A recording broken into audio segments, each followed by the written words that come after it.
I'm gonna share this. It says, we're all hurting in our own way. We hide it better than others. Or we may hide it better than others. Do you think I can do it? Oh, I think it's dialogue. And then the older man says, I think you can do anything. The question is, do you believe it? That's interesting, I guess. I just recently did this as well. I think this was like 2 days ago. I was watching this really sad film. I think it was Boyhood by Richard Linklater. Yeah, so I was watching Boyhood, and I was watching a lot of 80s films. I watched The Baker Boys. I don't know if you guys heard of that. It's a really old film with Michelle Pfeiffer. And kind of the lead kind of looked like him. and then I was like, we're gonna name him Mr. Sandbag Man. But he has sad eyes, so I put teared up. This is an unfinished shot list of close-up of eyes. I don't know what I was gonna do after that. Clearly, I didn't finish it, so it didn't matter. And this is a terrible. I did this yesterday. Yeah, I just kind of got up. I think I was upset about something. I just kind of got up and I just decided to do that, and then that's why I crossed it out. So I was like, this is fucking terrible. Good job, Picasso. Thanks. Oh. Picasso. Yeah. Picasso. Picasso.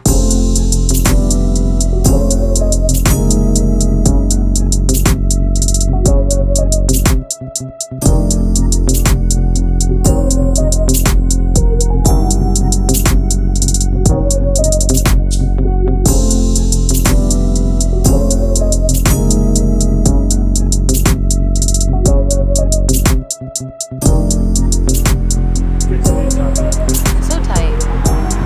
I love this. Today is a beautiful day. The sun is out. It has not been out for a month. It's a beautiful day. So that's what's going on today. I'm blessed. That's what's going on. If I was angry, I would go hoop. If I was sad, I would go hoop. Or I would go run. So taking that away from me and then going to a city like LA, that was like a culture shock, I would say, for sure. It was pretty interesting. But I adapted eventually. Learned how to live without basketball. I wonder if I'm happier though, I don't know. I love the Lakers without LeBron. Yeah, that's a big statement, but count me. I'm sorry. I'm sorry. That man needs to be below in the paint. He's 6'7", or I don't know how old, but he's too big to be pulling the ball up. That's for sure. Okay. But I love this team without LeBron. I'm so sorry. I think they're really good right now, so I'll say Lakers. WNBA, I would say LA Sparks, because I really love how they play, even though I haven't watched them as much. But college, LSU, they're playing right now. Shout out to Kim Mulkey. Shout out to the Bayou Bobby. And South Carolina. Shout out to Dawn. Shout out. It's amazing basketball is happening right now. Female basketball. I love it. Those are my favorites, for sure. Yeah, they're probably in third quarter right now, LSU. I think I would because of the coach, or Dawn Staley. I really appreciate how she coaches kids. Like, that's a good role model to have to push you forward in life. So Kim Mulkey, for sure. I love it. Because she's feisty, but she's also soft. And that's how I thrive. So I like that a lot. They're super dirty. Don't judge me, like I said. These were a birthday present from last year from my mom.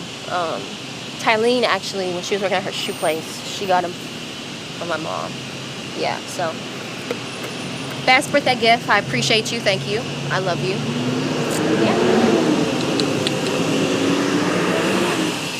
This one is Blue.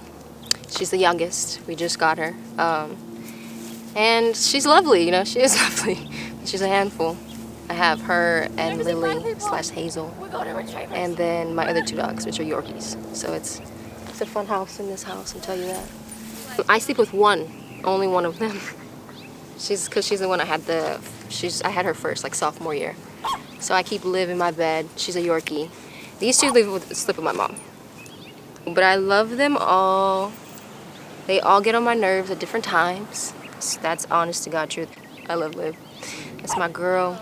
I grew up with her, That's my baby. That's my dog. I have 2 cats. I just got a kitten. But she's about, I got her last July, so she's almost 1, I think. Not yet though. And then I have Felix. That nigga's crazy. I don't know what's wrong with him. But we love him. We love him. And then I'm cat sitting in my cousin's dog. Cat.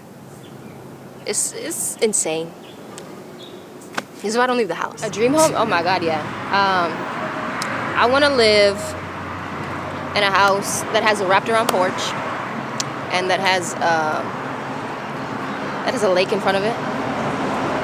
I think my dream home is to really have, I want to say about 2 stories. I know like the specifics.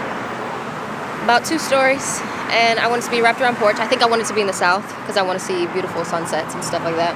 And I want to be just immersed in community. I really want to raise kids in a place where community is a thing.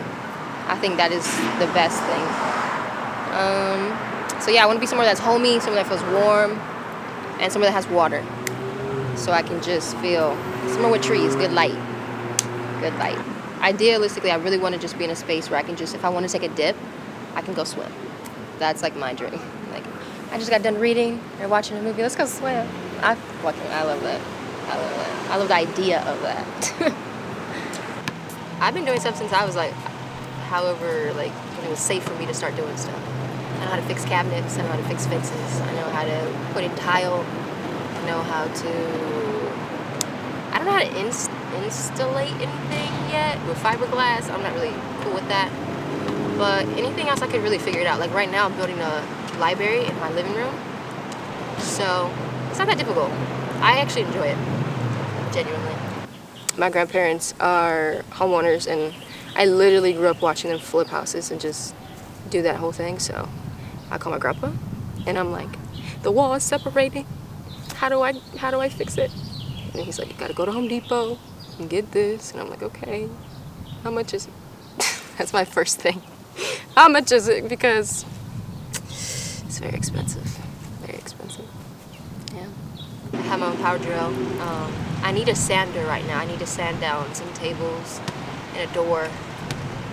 And I was gonna sand down these high beams, but we're not doing that. It's too much work. It's way too much work. Yeah. I look at home decor for fun because I'm renovating my living room, and don't underestimate homeowners, man. That is some tedious work. So I do that for fun. I garden for fun. I messed up my neck gardening recently. And honestly, I've been painting and learning about filmmaking.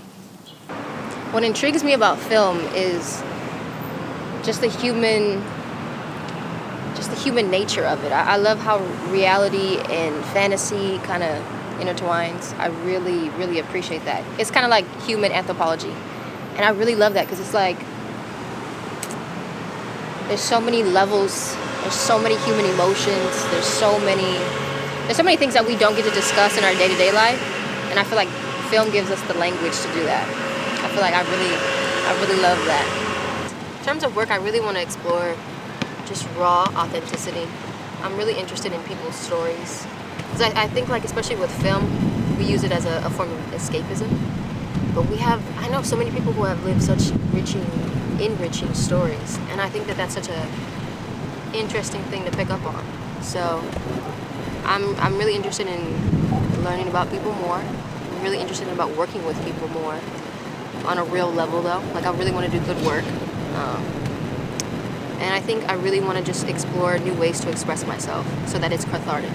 You know, because that's really why I do art. I do art not necessarily to escape, but just to really release some type of pent-up whatever.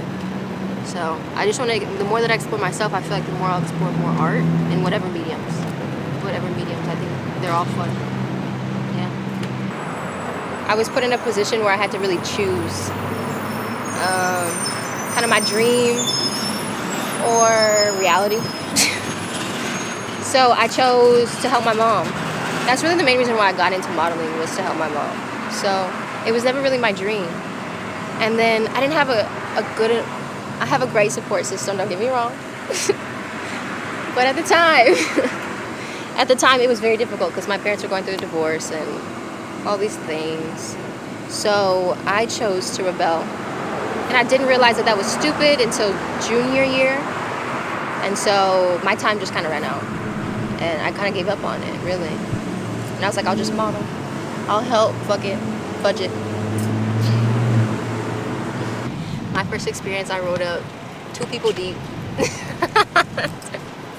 to my first test shoot because I didn't go anywhere without my friends. I took my best friend to my first digital experience. I didn't go anywhere by myself until later. So my first experience was really interesting. I had my friends in a lobby of the hotel, and I was just like, I'm gonna shoot.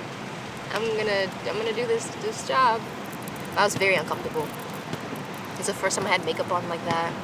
First time a camera was in my face, and I was a very quiet person, so I was very reluctant to be seen. I'm still kind of like that, but I'm more comfortable in the camera, in front of the camera. I used to be like,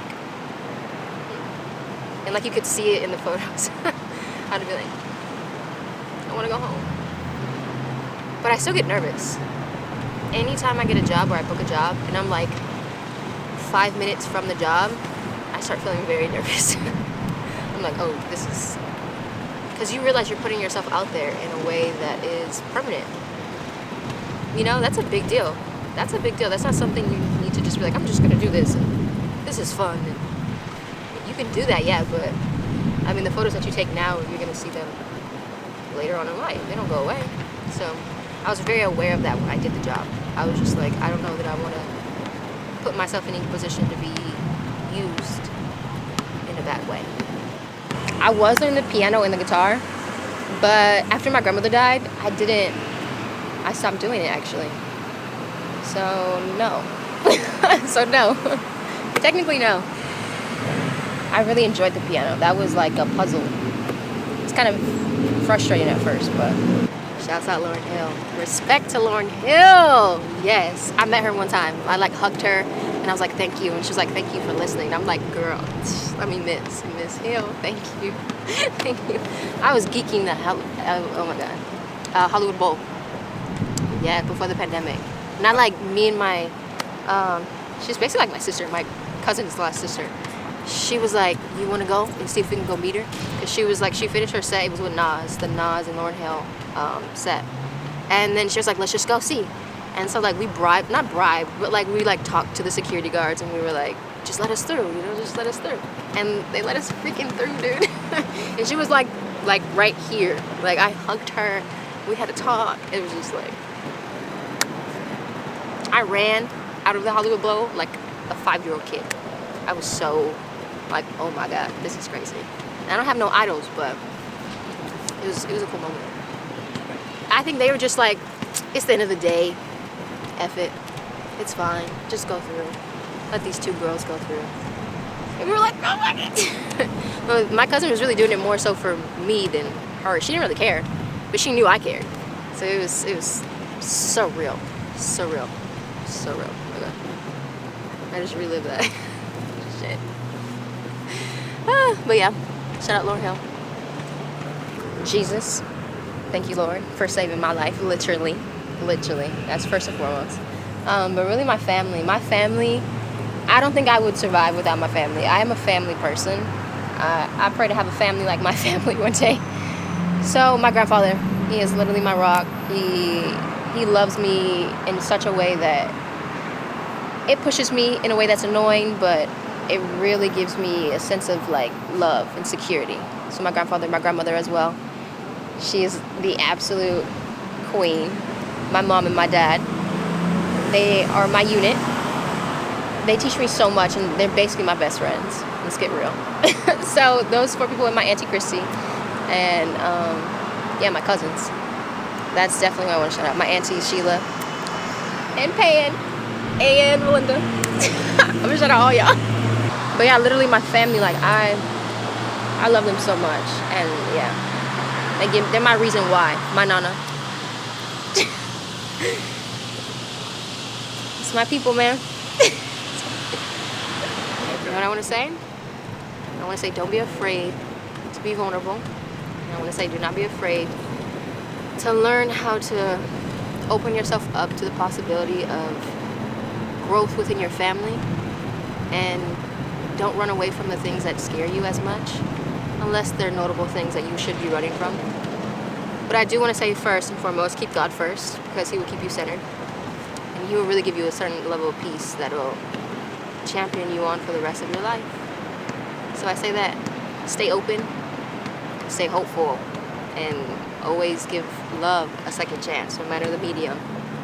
Always be experiencing life and be present, because we're literally only here for a moment. Like, it's very important to just see the people who are across from you and ask them if they're okay, and just love the people that, whoever you see in front of you, man.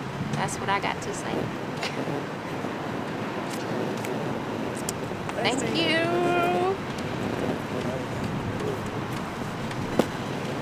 Just on a little tangent, that was crazy.